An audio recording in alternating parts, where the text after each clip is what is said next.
Russia's President Vladimir Putin is often seen as an Iron Man, a throwback who wants to return Russia to its former imperial glory. But this week's cover story of The Nation magazine makes the claim that the American media has distorted Putin's image. How and why? Well, I brought the author of that essay on today, Stiven Cohen, who teaches Russian studies at both New York University and Princeton.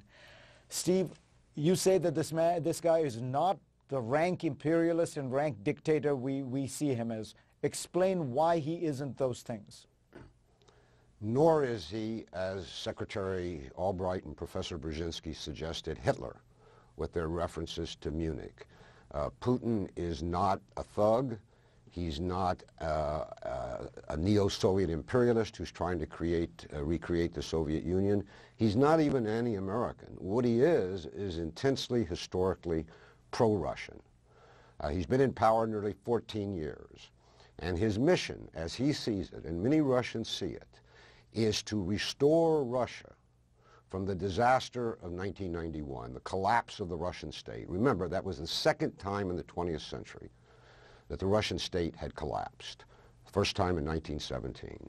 So to recreate stability, prosperity, greatness, whatever that means in Russia at home, and in the process restore Russia's traditional zones of national security on its borders, that means Ukraine as well. He did not create this Ukrainian crisis. It was imposed on him, and he had no choice to react. That's where we stand today. You say he's actually one of the most liberal rulers of Russia in its history. I wouldn't put it that way. I mean, I wouldn't use the word liberal. What I would say is if we view Putin in the context of the last 400 years of Russian history, with the exception of Gorbachev and possibly the first post-Soviet president, Yeltsin, though there's an argument there, Putin is the least authoritarian, let's call him the most soft authoritarian of Russian rulers in centuries. And by the way, so far as it matters, because Jews and the status of Jews in Russia is often a barometer of how Russian rulership treats its society, Putin has been better for Russian Jews than any leader in Russian history. And if you want evidence of that, just ask Israel.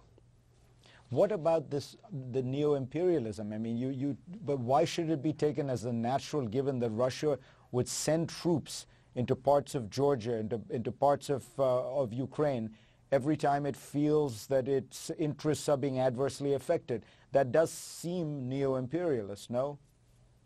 Well, I mean, you know, Fareed, you and I, we could argue this for hours, but I mean, we could do the analogy. What if suddenly Russian power showed up in Canada and Mexico, and provinces of Canada and Mexico said they were going to join Putin's Eurasian Economic Union and maybe even his military bloc? Surely the American president would have to react at least as forcefully as Putin has. I don't think that if Canada were to say it wanted to start a trade relationship with Russia, I do not believe the American president would send troops into Canada. Well, but if it was a trade relationship that excluded preferential trade with the United States, it would certainly create a crisis. But let's go back to Ukraine. Brzezinski and Albright said, for example, that the current government, excuse me, in Kiev is legitimate. Putin says it's not legitimate. I would argue that if you had on your show a panel of constitutional and international lawyers, they would be hard put to explain how a government which a week ago overthrew the entire Ukrainian constitutional order, deposed the elected president, and has been passing anti-Russian legislation in Kiev, and which is at least partially controlled by very extremist forces in the streets, is legitimate. That would be hard to explain.